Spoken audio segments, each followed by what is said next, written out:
வணக்கம். கஸ்தூரி பேசுகிறேன், வேட்டைக்காரனூர்லேருந்து. இன்றைக்கு வந்து பனைமரத்தோட பயன்களை பற்றி பேசலான்னு வந்திருக்கிறேன்.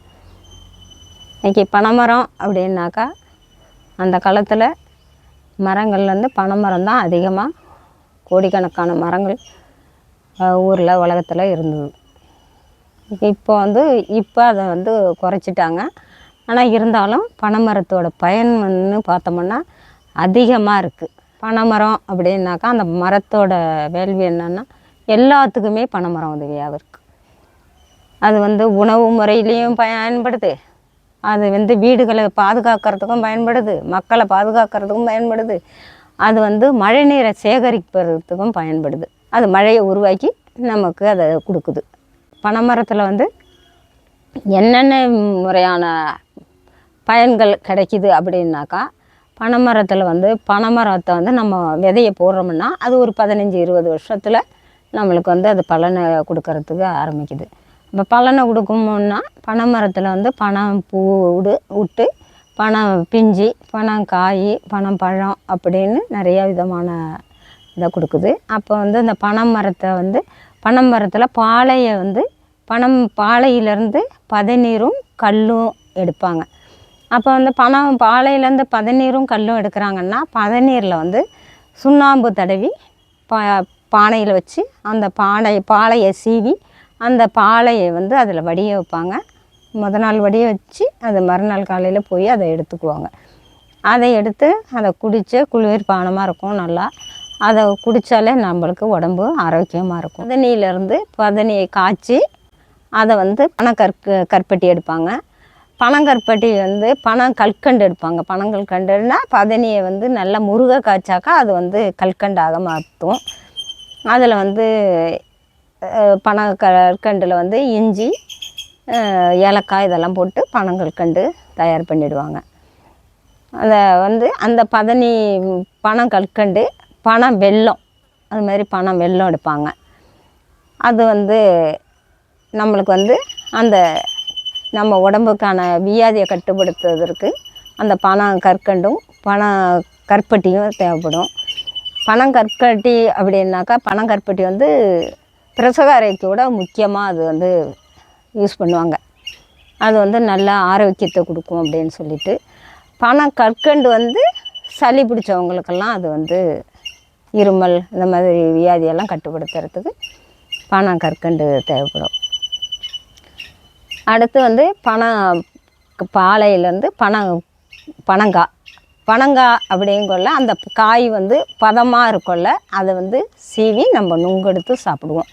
அது நமக்கு உடல் ஆரோக்கியத்தையும் உடல் குளிர்ச்சியையும் கொடுக்கும். அந்த பனங்காய் நுங்கு, அந்த பனங்காய் நுங்கு மட்டும் இல்லாமல் அப்புறமா பனம்பழத்துலேருந்து அதை விதையாக நடுவோம். அந்த விதையாக நட்டு விதையிலேருந்து கிழங்கு வரும்.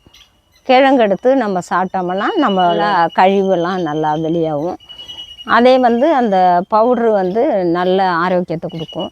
அதை வந்து பனங்கிழங்குலேருந்து பவுட்ராகவும் ஆக்கி இது பண்ணுறாங்க. அதுலேருந்து அந்த பவுட்ரு மாவுலேருந்து பனங்கிழங்கு மாவுலேருந்து அல்வா கிண்டுறாங்க. இப்போ அதே மாதிரி பனம்பழத்துலேருந்து ஜூஸு தயார் பண்ணுறாங்க. ஜூஸ் வந்து இப்போ எங்கிட்டாலும் அது மாதிரி கிடைக்கிது. பனம்பழம் ஜூஸு, பனம்பழ சாறுலேருந்து அல்வாவும் கிண்டுறாங்க. அது மாதிரி பனம்பழத்துலேருந்து நிறையா இது எடுக்கிறாங்க. அப்புறமா அந்த கிழங்கை நம்ம போட்டு அந்த கிழங்கு எடுத்தது பிறகு அதில் வர்ற அந்த விதையை அதை நம்ம எடுத்து வெட்டினோம்னா அது நுங்காக இருக்கும். அந்த நுங்கை சாப்பிட்டோம்னா நமக்கு நல்ல ஆரோக்கியத்தை கொடுக்கும். அது மாதிரி அப்புறமா அந்த பனைமரம் சில பேர் அந்த பனைமரத்தை வந்து வாரைக்கு யூஸ் பண்ணுவாங்க. வாரைன்னா வீடுகளுக்கு கட்டுறதுக்கான பயனான ஒரு மரம். அந்த வாரையை வந்து எடுக்கொள்ள அந்த பனைமரத்தோட நுனியை வெட்டி எடுக்கொள்ள அந்த குருத்து கிடைக்கும். அந்த குருத்துலேருந்து நிறையா யூஸ் ஆகும்னா அதில் வந்து குருத்துலேருந்து ஒரு தண்டு பாகம் மாதிரி இருக்கும். அதை வந்து நம்ம சாப்பிட்டோம்னா நமக்கு குளிர்ச்சியை தரும். அடுத்து வந்து அந்த பனை ஓலையை வந்து எதுக்கெல்லாம் பயன்படுத்துகிறாங்கன்னா, பனை ஓலை வந்து பொட்டி முடையிறதுக்கு பயன்படுத்துகிறாங்க.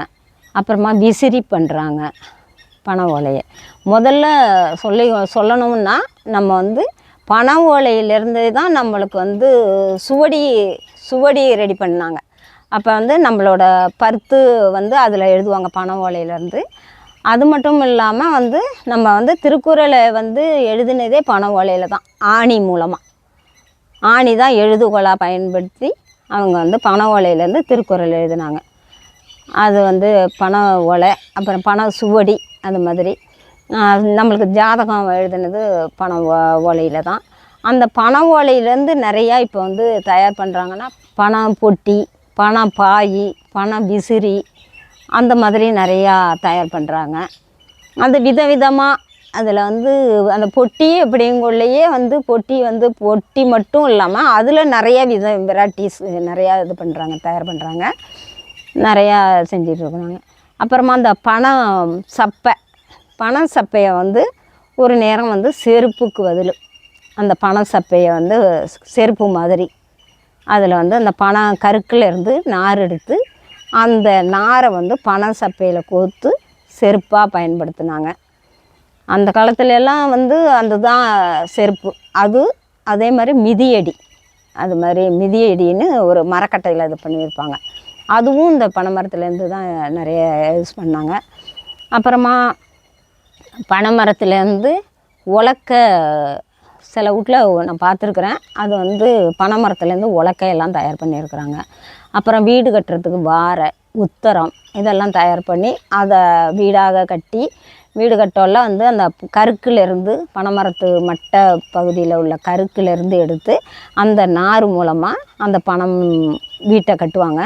வீட்டை கட்டிட்டு அந்த வாரையை கட்டிட்டு அதுக்கப்புறம் அந்த நாரையே வச்சு பனை மட்டையை வீட்டுக்கு போடுவாங்க. ஏன்னா வீட்டுக்கு வந்து பாதுகாப்புக்கு, வீட்டுக்கு வந்து நம்மளுக்கு வந்து அது வீட்டுக்கு வந்து யூஸ் பண்ணாங்க. அந்த காலத்துல எல்லாம் பனை மட்டை ஓலை குடிசையில் வந்து பனை மட்டையில் தான் தயார் பண்ணி அதை போட்டாங்க.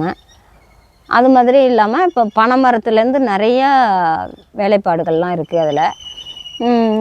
அது வந்து இப்போ பனை ஓலையை வந்து ஓலை மட்டும் இல்லாமல் பனை ஓலையிலேருந்து அடுப்புக்கும் அது வந்து செத்தையாகவும் பயன்படுது.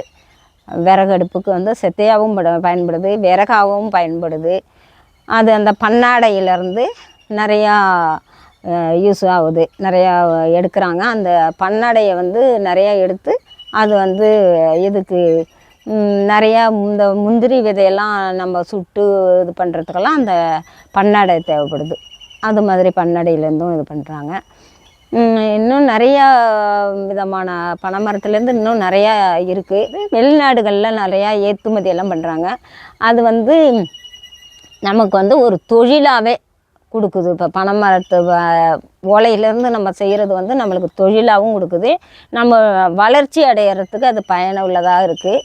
அதுக்கு இப்போ வந்து பனை மரத்தை வந்து பாதுகாக்க சொல்லி எல்லாருமே இது பண்ணுறாங்க. அதே மாதிரி பனை மரத்தை நம்ம பாதுகாத்தோம் அப்படின்னாக்கா நம்ம வந்து மழை நீர் வந்து பாதுகாப்புக்கு நம்மளுக்கு கிடைக்கும். அப்போ வந்து நம்மளுக்கு இயற்கை விவசாயத்தை நிறையா செய்யலாம் அப்படின்னு சொல்லிக்கிறேன். எல்லாருமே அனைவருமே வந்து பனை மரத்தை வந்து போடுங்க, பனை விதையே போடுங்க. பனை விதையை போட்டு எல்லாருமே இயற்கையை வந்து இயற்கை சீற்றத்தாலையெல்லாம் வந்து பாதுகாக்கலாம் பனை மரத்தால். அதனால் நிறையா வந்து இயற்கையாக நம்மளை காவந்து பண்ணணும் அப்படின்னாக்கா அந்த பனை விதையை எல்லோரும் சாகுபடி பண்ணுங்கன்னு கேட்டுக்கிறேன். இதில் எல்லாருமே வந்து ஒவ்வொருத்தரும் வந்து ஒவ்வொருத்தர் வீட்டுகளிலையும் ஒரு பனைமரம் வளர்த்தாலே போதும்.